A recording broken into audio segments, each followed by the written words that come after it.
Hello guys, welcome sa ating munting channel. Halika't pag-usapan natin ang ating soil mixing at ating liquid sa side dressing fertilizer dito sa ating kamatis at sa ating bell pepper o chili pepper. Yan, hope na may matutunan ka sa video ito at sa dulo.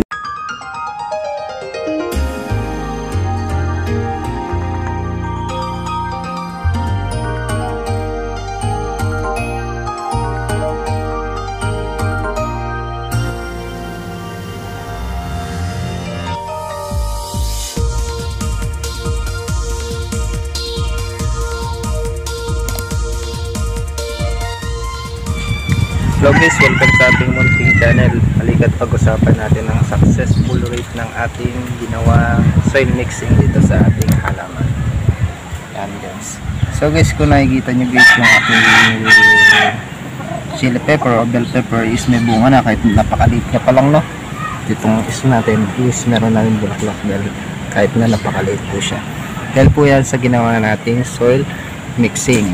Yan guys, yung ating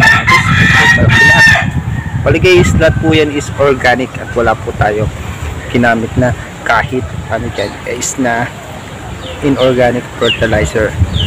Yan, tignan nyo yung ating bulaklak is patuloy pa rin pong namumulaklak yan, lumalaki. Sa malayuan po nakikita nyo po na nasa container lang po siya, no?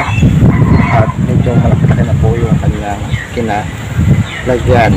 Yan, papakita ko na rin po sa inyo yung before and after ng ating kamatis at ng ating bell pepper o chili pepper. Yan guys, so guys, pag-usapan na po natin yung ating raw materials na ginamit natin sa paggawa ng soil mixing. So guys, ito na po yung ating mga raw materials na ginamit natin soil mixing dito sa ating chili pepper o bell pepper at sa ating kamatis. Ito ang ating uling na hindi ko pa naka-crush ng mabuti or hindi ko pa siya kaanong napipino. Saka yung ating shells na hindi ko pa rin napipino. At ang ating pang side dressing na FFA o fish amino acid o fish emulsion. Yan, tintama. And guys, ito yung ating 3 main ingredients na ginawa natin at naging successful yung ating ginawa. So guys, lahat ng ito guys is may mga videos po ito na ilalagay ko na lang din sa description box para meron po kayong reference o may guidelines po kayo sa paggawa. Guys, no?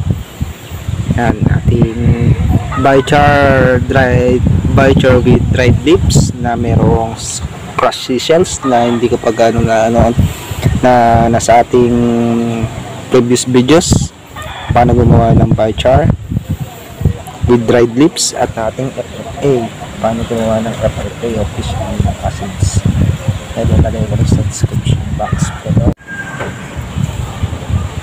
So guys, hanggang dito na lang ako. Bali, panoorin nyo na lang po yung ating paano magtanim ng kamatis at paano magtanim ng ating bell pepper na ilalagay ko sa description box below. Bali guys, pinagsama ko na lang po sila sa isang content kasi po pareho lang po ng procedure ng pagtatanim ang ginamit natin dito.